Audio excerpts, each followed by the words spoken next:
Hello dear student, कैसे हैं बेटा आप लोग। बेटा आज हम लोग बात करेंगे इलेक्ट्रोमैग्नेटिज्म के लेक्चर 4 की। इससे जो प्रीवियस लेक्चर था उसमें हम लोगों ने बात की थी डीसी मोटर की, कि किस तरीके से डीसी मोटर वर्क करती है, इन सब के बारे में हमने देखा था। तो फिलहाल आज के लेक्चर में हम लोग सबसे पहले बात करते हैं इलेक्ट्रोमैग्नेटिक इंडक्शन की। So what is electromagnetic induction. तो अगर इसको थोड़ा सा समझने की कोशिश करते हैं, इलेक्ट्रोमैग्नेटिक इंडक्शन क्या है। तो there was a scientist name is Faraday. Faraday, अब देखिए यहाँ पर स्टेटमेंट गिवन है, Faraday thought since a magnetic field is produced by an electric current, यानी कि अगर इलेक्ट्रिक करंट की वजह से मैग्नेटिक फील्ड जनरेट हो सकती है, then it may be possible कि मैग्नेटिक फील्ड और एक एक्सटर्नल फोर्स की वजह से क्या जनरेट हो जाए, कंडक्टिंग वायर में करंट जनरेट हो जाए। ठीक है, तो ये इनकी थिंकिंग थी। तो उन्होंने जब ये देखा कि जब हम डीसी मोटर के बारे में बात कर रहे हैं तो उसमें हम लोगों ने ये देखा था कि मैग्नेटिक फील्ड थी, करंट था, तो उसके ऊपर एक एक्सटर्नल फोर्स लग रहा था। यानी कि मैग्नेटिक फील्ड में जब करंट जाता है तो उन दोनों के क्या होते हैं, उन दोनों की फील्ड्स कोलाइड करती हैं और एक फोर्स एक्सर्ट होता है कंडक्टिंग वायर पे।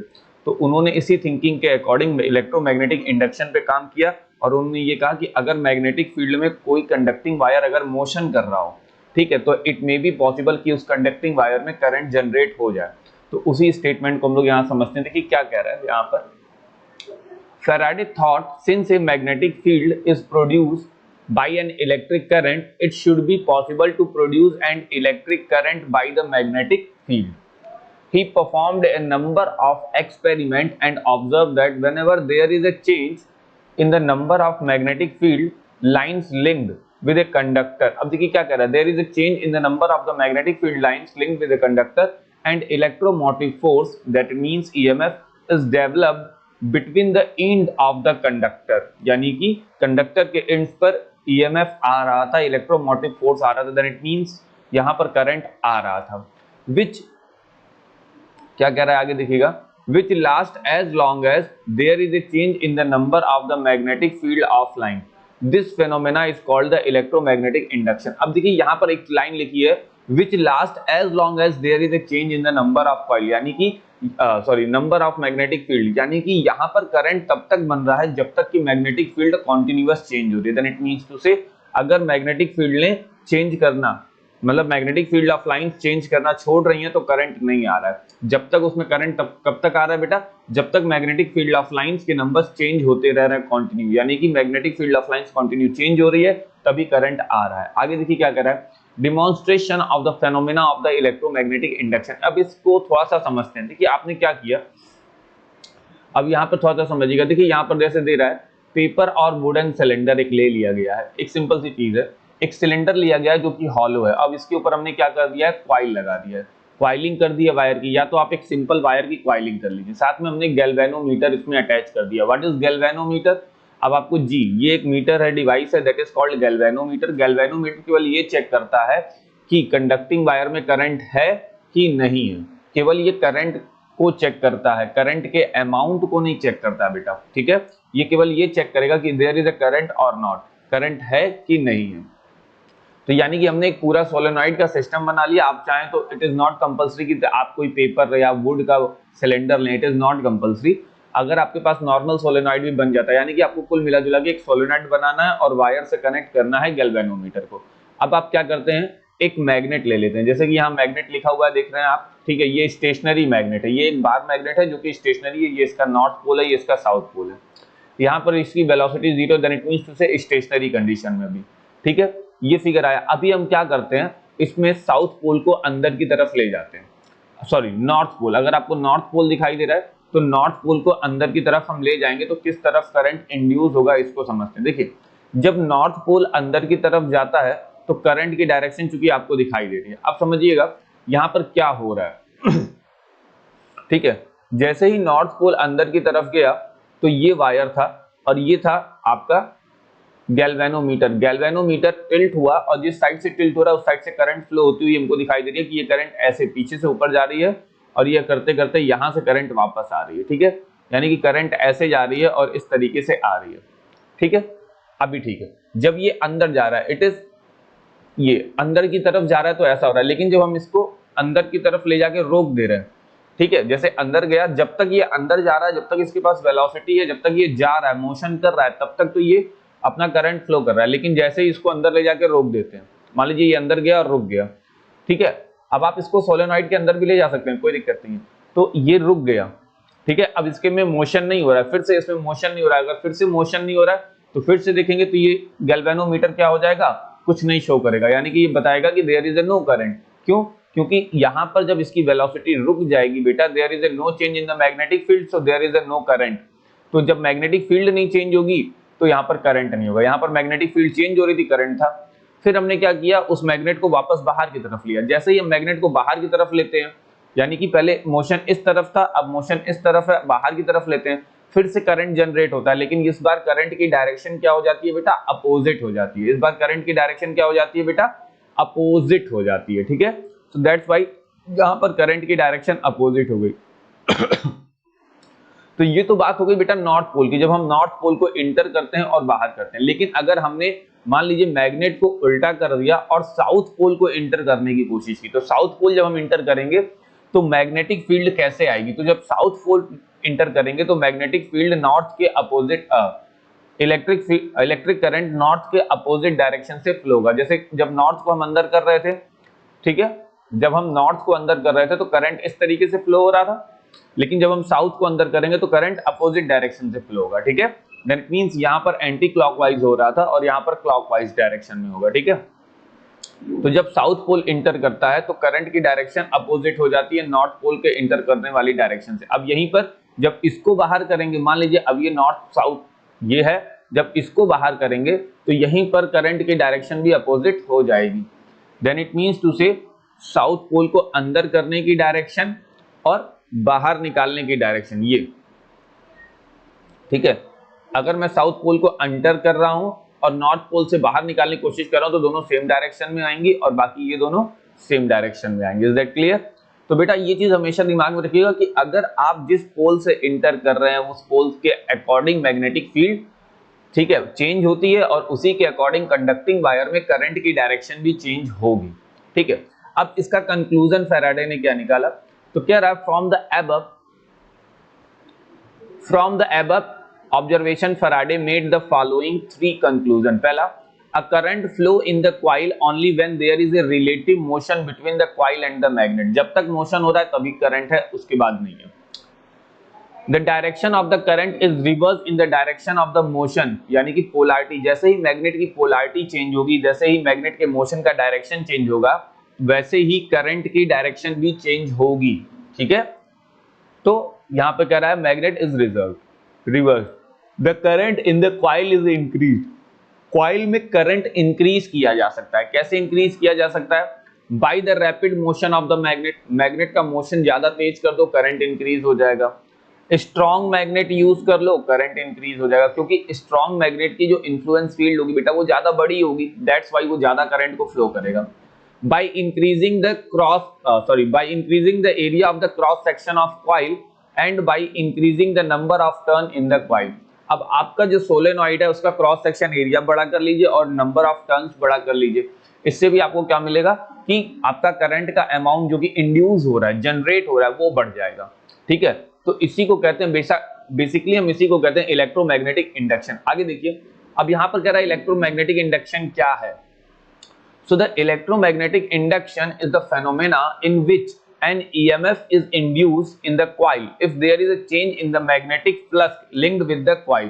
अब ये मैग्नेटिक फ्लक्स यानी कि कुल मिला जुला के समझिए मैग्नेटिक फील्ड की बात कर रहा है। तो कॉइल से लिंक जो मैग्नेटिक फील्ड होगी अगर वो चेंज कर रही है, एक रिलेटिव चेंज हो रहा है उसके अंदर, तो कंडक्टिंग वायर में एक EMF इंड्यूस होता है, देन इट मींस टू से उसमें एक करंट जनरेट होता है, ठीक है। यही होता है बेटा इलेक्ट्रोमैग्नेटिक इंडक्शन और इसके एक्सपेरिमेंट को फैराडे ने किया। आगे कह रहा है in electromagnetic induction the mechanical energy spend. अब समझिएगा, इलेक्ट्रोमैग्नेटिक इंडक्शन में मैकेनिकल एनर्जी स्पेंड होती है एज द वर्क डन, ठीक है, इन मूविंग द कॉइल और द मैग्नेट। या तो आप कॉइल को मूव करिए या तो आप मैग्नेट को मूव करिए, कुछ भी मोशन करिए। अगर आपका मैग्नेट रुका हुआ है चलेगा, कॉइल मूव करे, अगर आपका कॉइल रुका हुआ है तो मैग्नेट मूव करे, किसी एक का रिलेटिव मोशन होना चाहिए, ठीक है। आगे कह रहा है the electromagnetic induction the mechanical energy spend the work done in moving the coil or the magnet to change the magnetic flux is transferred into the electrical energy in the form of the current in the coil. अब क्या कर रहा है, जब आप कोई mechanical energy spend करते हैं, अब मैकेनिकल एनर्जी क्यों स्पेंड कर रहे हैं, ताकि आप मोशन जनरेट कर सके। अब वहां से क्या होगा कि उसके मैग्नेटिक फ्लक्स में चेंज आएगा और दैट्स वाई वो एनर्जी ट्रांसफर होकर क्या बन जाएगी, इलेक्ट्रिकल एनर्जी में कन्वर्ट होती है। ठीक है, ये डायरेक्ट कन्वर्जन नहीं है लेकिन हम ऐसा मानते हैं। आगे देखते हैं Faraday's law electromagnetic induction. Faraday के क्या लॉ थे इलेक्ट्रोमैग्नेटिक इंडक्शन को लेकर, इसको देखते हैं। Faraday's laws of electromagnetic induction कह रहा है on the basis of the above experimental observation Faraday formulated the following two law of electromagnetic induction.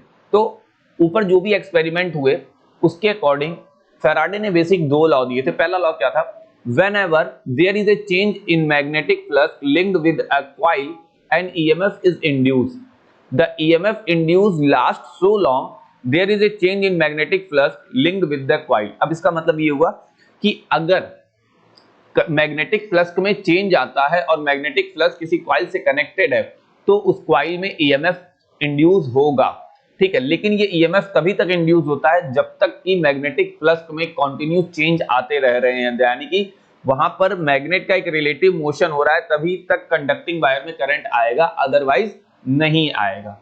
ठीक है, नेक्स्ट द मैग्नेट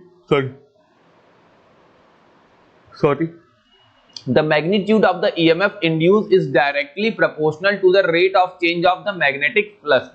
अब यानी कि जितनी जल्दी मैग्नेटिक फ्लक्स चेंज होगा, यानी कि जितना रैपिड मोशन होगा बेटा ना, यहाँ पे कहने का मतलब वही है कि जितना ज्यादा रैपिड मोशन होगा उतनी जल्दी मैग्नेटिक फ्लक्स चेंज होगा, तो जितनी जल्दी चेंज होगा उतना ज्यादा करंट आप इंड्यूस कर सकते हैं, यानी कि magnitude of the EMF induce is directly proportional to the, ठीक है, is directly proportional to the rate of the change of the magnetic flux with the coil।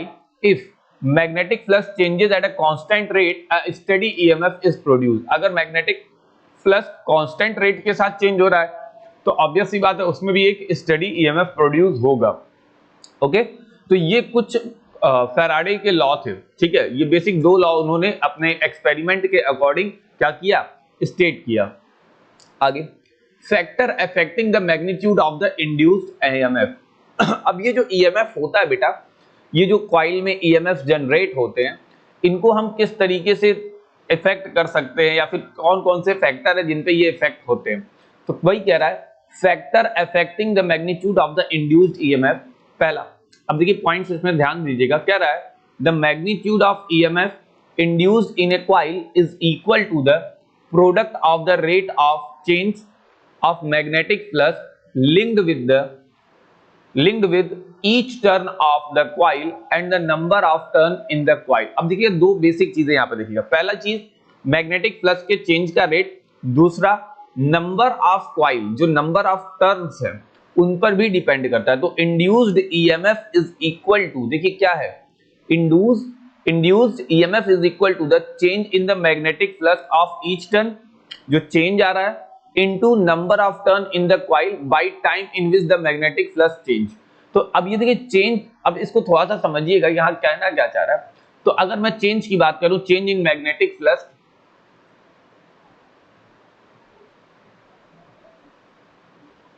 Change in magnetic flux by time, ये तो rate हो गया, this is the rate of change of magnetic flux into number of coil, into number of coiling. ठीक है, number of the turn in the coil, तो कितने coil बने हैं इस पर डिपेंड करता है कि आपका इंड्यूस्ड EMF कितना होगा।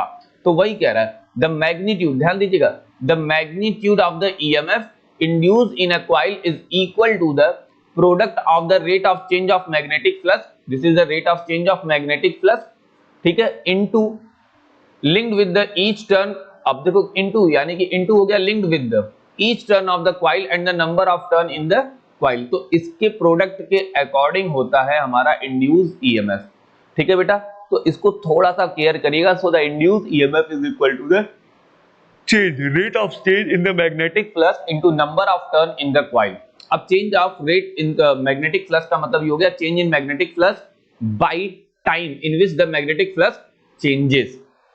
ठीक है, आगे देखते हैं बेटा, आगे देखिएगा क्या कह रहा है। Thus, for a given coil and magnet, it depends on the following two factor। पहला फैक्टर क्या है? On the rate of the change of the magnetic flux। तो पहला फैक्टर तो हो गया फॉर्मूले के अकॉर्डिंग मैग्नेटिक फ्लक्स का रेट, और दूसरा हो गया नंबर ऑफ कॉइल, यानी कि हमारा जो इंड्यूस ईएमएफ है वो बेसिक दो ही चीजों पर डिपेंड करता है। पहला है नंबर ऑफ कॉइल और दूसरा एक तरीके से मैग्नेटिक फ्लक्स के चेंज होने का रेट। ठीक है, यानी कि इन दोनों चीजों पे हमारा डिपेंड करेगा क्या, कि कितना ईएमएफ इंड्यूस हुआ। ठीक है, so the second one is number of turn in the coil. अब ये जो हमारा एक्सपेरिमेंट हुआ कि इंड्यूस करंट का, ठीक है, इसमें जो ईएमएफ की डायरेक्शन आती है, देन इट मींस टू से एक तरीके से करंट की जो डायरेक्शन आती है वो किस डायरेक्शन में काम करता है। जैसे हमने इससे पहले जब पढ़ा था तो फ्लेमिंग्स लेफ्ट हैंड रूल पढ़ा था, तो उसमें हम लोगों ने बात की थी, सॉरी हाँ, फ्लेमिंग्स लेफ्ट हैंड रूल पढ़ा था, उसमें हम लोगों ने बात की थी कि अगर मैग्नेटिक फील्ड की डायरेक्शन है और करंट की डायरेक्शन है तो फोर्स की डायरेक्शन यानी कि रिलेटिव मोशन की डायरेक्शन क्या होगी। अगर सेम उसी कॉन्सेप्ट को यहां लगाते हैं तो इसका मतलब अगर ये हो गया कि अगर मोशन है, मैग्नेटिक फील्ड है, तो करंट की डायरेक्शन क्या होगी। तो यहां पर हम लोग करंट की डायरेक्शन के बारे में बात करते हैं कि करंट किस डायरेक्शन में आएगा। तो यहां आप देखिएगा क्या कह रहा है, direction of the induced EMF it can be obtain by any of the following two rule. पहला Fleming's left hand rule, second one Lenz law. तो फ्लेमिंग्स लेफ्ट हैंड रूल काफी कॉमन है, फ्लेमिंग्स राइट हैंड रूल काफी common है और काफी easy भी है, तो उसको समझते हैं। तो फ्लेमिंग्स राइट हैंड रूल क्या है समझिएगा। तो बेसिकली बेटा ये होता है आपका राइट हैंड, जैसे आप अपने लेफ्ट हैंड को ऐसे करते थे सेम उसी तरीके से आपको राइट हैंड को करना है। ठीक है, सेम उसी चीज को क्या करना है, राइट हैंड को ऐसे करना है। अब ये क्या है, थंब, थंब होता है आपका मोशन, थंब क्या होता है, मोशन। ये फिंगर क्या होती है बेटा, ये वाली फिंगर होती है मैग्नेटिक फील्ड। इसमें भी था कि ये मैग्नेटिक फील्ड, ये मोशन, ये करंट, सेम एज इधर मैग्नेटिक फील्ड, मोशन, और ये क्या हो गया बेटा, करंट। अब ये हो जाता है हमारा इंड्यूस्ड करंट। ठीक है, अब यहां समझेंगे, यानी कि अगर मैग्नेटिक फील्ड मान लीजिए कुछ इस तरीके से है और मोशन बाहर की तरफ हो रहा है तो करंट नीचे की तरफ इंड्यूस होगा। ठीक है, अब आप वापस से उसी फिगर में चलते हैं, देखते हैं। अब देखिएगा यहां पर magnetic field north to south जाएगी। ठीक है, नॉर्थ टू साउथ जाएगी। तो अब देखिए किस तरीके से इसमें करंट जनरेट होने की बात कर रहा है, किस तरीके से इसमें करंट जनरेट हो रहा है। तो थोड़ा सा हम लोग इसको यहां पर डिटेल करने की कोशिश करेंगे। ठीक है, समझ रहे हैं आप कि किस तरीके से हमारा मैग्नेट करंट जनरेट होने का। तो मान लीजिए मोशन हमारे मैग्नेट का इधर हो रहा है, मोशन इधर हो रहा है। अब मैग्नेटिक फील्ड ऐसे बन रही है तो मैग्नेटिक फील्ड को हम किधर से ले जाएं, प्रॉब्लम ये आती है। तो मैग्नेटिक फील्ड हमारी चारों तरफ सराउंडिंग में बन रही है, तो नॉर्थ टू साउथ बन रही है, तो ये हमारा हो जाएगा मैग्नेटिक फील्ड। ठीक है, बेसिकली क्या हो जाएगा बेटा, ये हमारा हो जाएगा सॉरी हाँ ठीक है, तो मोशन इधर हो गया, मोशन इधर करना है। ओके, तो मेरा हाथ चेंज हो रहा है। ठीक है, ओके ठीक है, मैग्नेटिक फील्ड ये हो गया। ठीक है, अब आगे देखते हैं। अब थोड़ा सा मुझे इसको रोटेट चेंज करना पड़ेगा क्योंकि मैग्नेटिक फील्ड की डायरेक्शन उल्टी आएगी। तो फिर करंट कैसे आ जाएगा, इस तरीके से आ जाएगा, यानी कि ऊपर की तरफ करंट आ जाएगा। ठीक है, जब आप एसी जनरेटर के बारे में पढ़ेंगे या एसी के बारे में पढ़ेंगे, जनरेटर के बारे में पढ़ेंगे, तो उसमें आपको ज्यादा समझ में आएगा कि करंट किस तरीके से जनरेट हो रहा है। ठीक है, इस फिगर में आपको परफेक्टली नहीं समझ में आ पाएगा, आगे देख लेते हैं। ठीक है, आगे आपको नेक्स्ट लेक्चर में मिलेगा भी, तो उसको मैं क्लियरली समझाऊंगा। देखिएगा फ्लेमिंग्स क्या है, stretch the thumb, central finger and the forefinger of your right hand mutually the perpendicular to each other as shown in figure। अब देखिए फिगर में किस तरीके से दिखाया है, ये आप देख ही रहे हैं। कह रहा है if the forefinger indicate the direction of the magnetic field, the thumb indicate the direction of the motion of the conductor, then the central finger will indicate the direction of the induced current। ठीक है, तो आपकी ये जो hand हो, ये जो finger होती है बेटा, दैट इज कॉल्ड थंब, ये मोशन को दिखाता है, ये आपका मैग्नेटिक फील्ड को दिखाता है और ये आपका करंट को दिखाता है। तो सेम है जैसे लेफ्ट हैंड रूल में सब 90 डिग्री पर थे, यहां पर भी सब 90 डिग्री पर ही होते हैं। ठीक है, अब जैसे मान लीजिए ये आ गया लेंज लॉ। लेंज लॉ में किस तरीके से पता करते हैं, तो लेंज लॉ क्या कह रहा है, according to the Lenz law the direction of the induced EMF यानी कि current is such that oppose the causes which produces it. Lenz law is based on the law of conservation of energy. अब यहाँ पर जो Lenz law है बेटा वो law of conservation of energy पे डिपेंड करता है। अब यहाँ पर according to the Lenz law क्या कह रहा है, direction of the induce EMF, induce EMF की जो डायरेक्शन है is such that is oppose the causes which produce it. ये वो डायरेक्शन होगी जिसमें इसको जैसे मान लीजिए जो कुछ प्रोड्यूस हो रहा है, जो भी करंट प्रोड्यूस हो रहा है, तो उसको अपोज करने का कॉज जहां होगा वही इसकी डायरेक्शन हो जाएगी।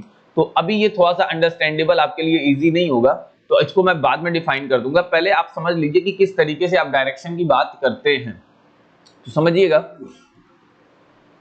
ठीक है, जैसे मान लीजिए कोई मैग्नेटिक फील्ड है, जैसे मान लीजिए एक मैग्नेट ये है और एक मैग्नेट ये है। ठीक है, ये मैग्नेट का नॉर्थ पोल है और ये मैग्नेट का साउथ पोल है, और यहां पर कोई चीज ऑब्जेक्ट है, ये ऊपर या नीचे मोशन कर रहा है। मान लीजिए ये कंडक्टिंग वायर है, ये क्या है बेटा, एक कंडक्टिंग वायर है। तो इस कंडक्टिंग वायर को अगर मैं ऊपर या नीचे मोशन में लाऊं तो किस तरीके से इसमें करंट की डायरेक्शन आएगी। तो मान लीजिए पहले मेरा कंडक्टिंग वायर नीचे से ऊपर की तरफ आ रहा है। ऑब्वियस सी बात है, अगर कंडक्टिंग वायर नीचे से ऊपर की तरफ जा रहा है, पहली condition up side upward direction में जा रहा है। किस तरफ जा रहा है बेटा, अपवर्ड डायरेक्शन में जा रहा है। तो अपवर्ड डायरेक्शन में जाने का मतलब मोशन, देखो मोशन किधर हो रहा है, अपवर्ड डायरेक्शन में। Magnetic field north to south है, magnetic field north to south है। ठीक है, याद रखिएगा, मोशन अपवर्ड डायरेक्शन में हो रहा है, magnetic field north to south है। ठीक है, अब समझिएगा ये बेस है, magnetic field north to south है और मोशन इसमें अपवर्ड डायरेक्शन में हो रहा है, ये है। तो इसमें करंट इस तरीके से इंड्यूस होगा, यानी कि करंट की जो डायरेक्शन होगी बेटा, आपको दिखाई दे रहा होगा कि मोशन वायर का अपवर्ड है, magnetic field north to south है, तो इसका मोशन इस तरीके से होगा। देन इट मींस इसमें जो करंट की डायरेक्शन होगी वो इस तरीके से जनरेट होगी। ठीक है, तो ये अपवर्ड का केस था। लेकिन अगर मान लीजिए डाउनवर्ड का केस आता है, अगर वायर डाउनवर्ड डायरेक्शन में फ्लो करता है तो क्या होता है, ऑब्वियस बात है, वायर डाउनवर्ड डायरेक्शन में फ्लो किया देन इट इज गुड। लेकिन मैग्नेटिक फील्ड क्या है, north to south magnetic field. ठीक है, अब देखिएगा मैग्नेटिक फील्ड मेरी अभी साउथ टू नॉर्थ, तो जब आप ऐसे दिखाएंगे तो साउथ टू नॉर्थ, लेकिन आपकी ये जो मिडिल फिंगर होगी ये पीछे की तरफ आ जाएगी। तो आपको दिख रहा होगा कि ये मोशन है डाउनवर्ड, ये है मैग्नेटिक फील्ड, और आपकी मिडिल फिंगर पीछे की तरफ आएगी, तो यानी कि करंट नीचे की तरफ इस तरफ से आएगा, यानी कि इस बार करंट की डायरेक्शन इस साइड में हो जाएगी। ठीक है, तो आपके मोशन के अकॉर्डिंग किस तरीके से आप डायरेक्शन निकालते हैं with the help of your right hand.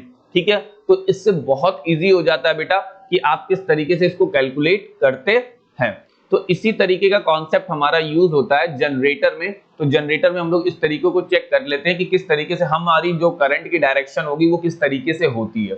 ठीक है, तो एक हो गया हमारा डीसी मोटर, और यहाँ पर हम बात करेंगे आगे जो नेक्स्ट लेक्चर होगा उसमें हम बात करेंगे जनरेटर की। तो ये जो जनरेटर्स वगैरह, अगर मैं बात करूं जनरेटर्स वगैरह की, ये जो जनरेटर्स वगैरह होते हैं ये क्या करते हैं विद द हेल्प, अभी इनका एप्लीकेशन है, फैराडे का एप्लीकेशन है। तो फैराडे के लॉ के एप्लीकेशन के अकॉर्डिंग ये क्या करते हैं, करंट को इंड्यूस करते हैं। ये मैग्नेटिक फील्ड में कंडक्टिंग वायर को मोशन करते हैं और वहां पर एक ईएमएफ इंड्यूस होता है, तो हमें करंट मिलता है। तो जनरेटर जनरली क्या करता है बेटा, जनरेटर का काम क्या है, करंट को इंड्यूस करना, यानी कि करंट को जनरेट करना। तो वो according to the Faraday law ये चलता है। ठीक है, समझ में आया। तो ये जस्ट अपोजिट जो हमारा मोटर हम लोगों ने पढ़ा था, ये उसका जस्ट अपोजिट है। अब मोटर में क्या था कि करंट थी और मैग्नेटिक फील्ड था, तो उसका एक रिलेटिव मोशन हो रहा था।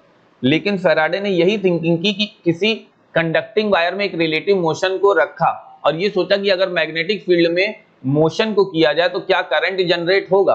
क्योंकि उन्होंने देखा कि मैग्नेटिक फील्ड में अगर करंट है तो बॉडी में मोशन होता है, तो मोशन करवा के क्या किसी मैग्नेटिक फील्ड में कंडक्टिंग वायर में अगर मोशन होता है तो क्या उसमें करंट इंड्यूस होता है। यस, तो वो सक्सेसफुल हुए, बहुत सारे एक्सपेरिमेंट किए और वो सक्सेसफुल हुए, और दैट्स वाई आज हम लोग जनरेटर भी जान रहे हैं। और हमारे लिए इलेक्ट्रिसिटी को अब जनरेट करना बहुत ज्यादा टफ नहीं है, हम समझ सकते हैं कि हमें किस तरीके से करना है इलेक्ट्रिसिटी को जनरेट। ठीक है बेटा, तो फिलहाल आज के लेक्चर में हम लोगों ने क्या क्या देखा एक बार रिवाइज कर लेते हैं। तो सबसे पहले हम लोगों ने बात की इलेक्ट्रोमैग्नेटिक इंडक्शन की, जिसका जो एक्सपेरिमेंट था वो फैराडे ने किया।